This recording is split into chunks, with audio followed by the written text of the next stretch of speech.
video number 5 in my 13-part series of the 13 big mistakes that beginning saxophonists and even experienced saxophonists make that prevent them from moving up to the next level or even getting started. And this one is probably one of the most interesting ones of all: playing alone for too long. Now, this may not be your fault, but let me tell you how I got started on the instrument. I got started playing the saxophone in September 1996.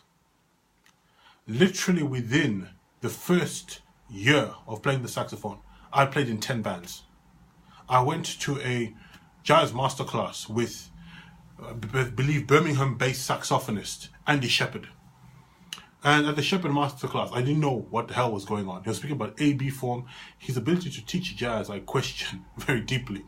He was speaking about A-B form. I didn't know what this A-B form meant. He even had us on stage playing the saxophone, playing through standards, reading the sheet music of one of his songs. I can't remember what song, but I was in there. I was playing in choirs. I was playing for the school band. I was playing in the orchestra. I was playing in 3 wind bands. This is how I got started playing the saxophone. I was playing with people immediately. I got kicked out of several of them, to be honest with you, because my playing wasn't good. I only just started. I was that fresh, you know. I remember getting kicked out of wind band when I was at music camp on Thursday of a 1-week retreat, and only to be reinstated when my music exam results came and I passed my grade 2 saxophone with distinction. So I'm telling you this because you need to get playing with people very quickly. According to no less than Sonny Rollins, 1 hour playing with people is worth several weeks or months of practice on your own. However, not playing on your own is sometimes not a practical thing to do. And here's something which I need to realize. I live in London. If you're an amateur player wanting to play in London, saxophone, the only group that is there for you to play with is the London Saxophone Choir. That is a 1.5 hour journey for me to go and play with the London Saxophone Choir. Even though I'm a pro player, you just want to keep your fingers in. There and back, and it happens on a Friday. There are no local saxophone groups in my area. I'm planning to start one soon, but there are no local saxophone groups in my area. And I live in London, in the London area. For many of you, this will be a problem. Secondly, even if you go to a local group, many of them are cliquey. You know, that means they all know each other. They shut you out. They don't involve you in. Secondly, the group leaders tend to be violently inclined. And what I mean by this is that psychologically violent. That I am often shocked the number of people who lead amateur groups that don't take into consideration that these people are amateurs. If you go through my video series, you'll start to learn that there's a massive gap between you wanting to play the saxophone and you actually getting there. There's this big gap of knowledge which you need to learn. So I found that most amateur groups are terrible for amateurs. They really are put together by gifted amateurs, which are really people who play on a professional level but don't want to play for money because obviously of the vagaries and problems of being a professional musician. As a result of that, many people are put off for their first experience going to play in amateur groups. In fact, I know of a couple who earn their living simply by putting people to retreats, not very well run, where they play together. That's all they do.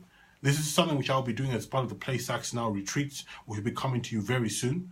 But let's say you're in this, right? You're part of this free 13-part video series. You look in your area, it is not convenient for you to go and play with someone, right? Or you've gone to the local place, and the local place where you've gone to play is not compatible with you. They're rude. You find them cliquey. You find you're being discouraged. Now, this is very important. I believe, even though I learned really pushing myself into groups, really ignoring the fact that group members weren't speaking to me, really pushing myself forward stage by stage to play in as many bands and all, to learn my craft as a saxophonist. I don't believe as an adult you can be that tolerant. I mean, I was young, even I'm young now, I'm only 34. But for many of you, particularly older players, you don't want to go through the pain and the punishment, which people seem to want to put on you just because they want to disrespect the fact that you've started to play the saxophone. No. So here are some alternatives. Number one alternative I want to speak about is going to be down below. It's called iRealB, or the iReal Pro as they call it now. iReal Pro is a backing track software which you can use with the backing tracks. You can use this in any one of the tracks which I've taught you in my PlaySaxNow Basics course. This allows you to actually make backing tracks and slow them down and speed them up, because this is how it works. And this is for people playing jazz pieces, particularly jazz standards, stuff like Autumn Leaves and Doxy, you know. So this is what I use. iReal Pro is available for Android. It's also available for iPhone. I use mine on my iPad. Again, I will give you a lesson on how I go about this.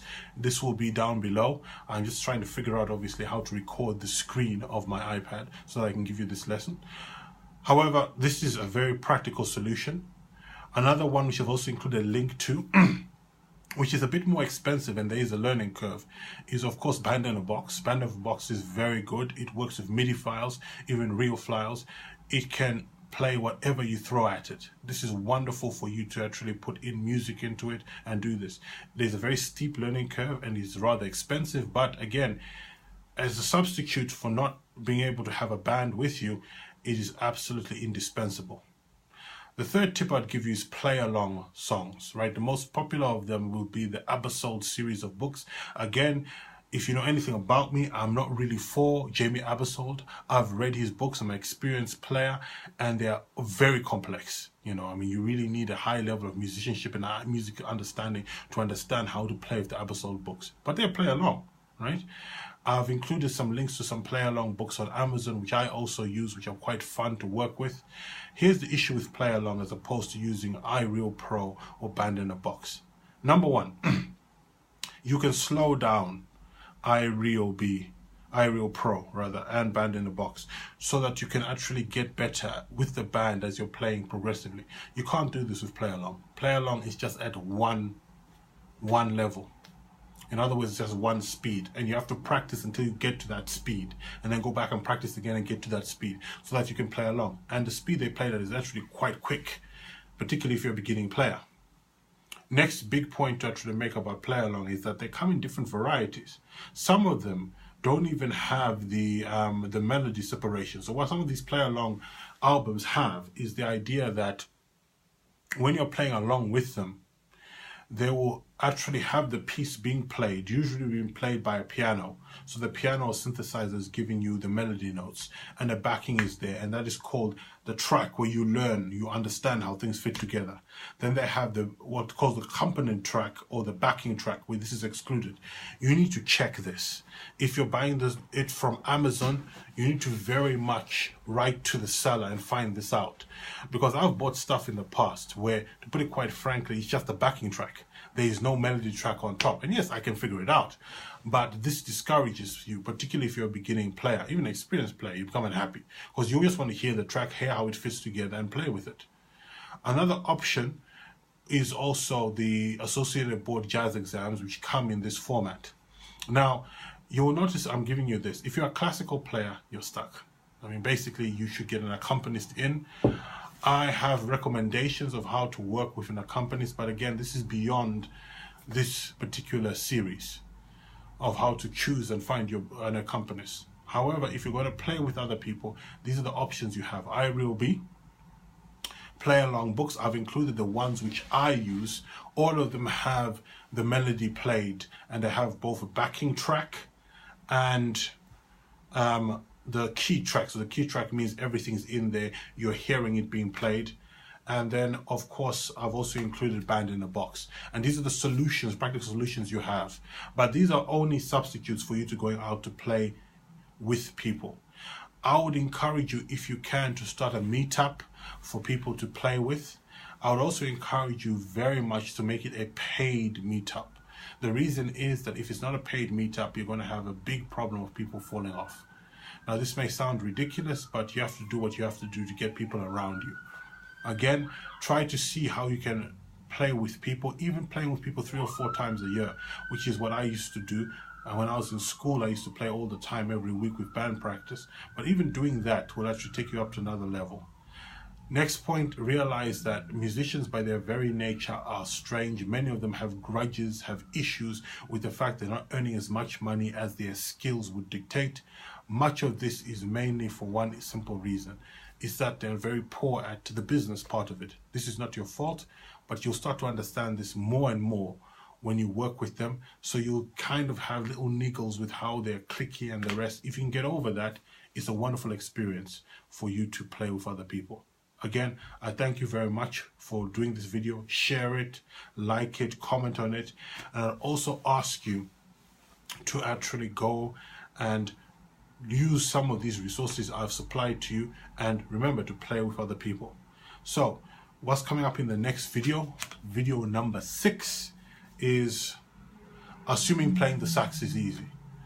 So assuming playing the sax is easy is video number 6, and I look forward to seeing you in video number 6. And remember to play your sax now.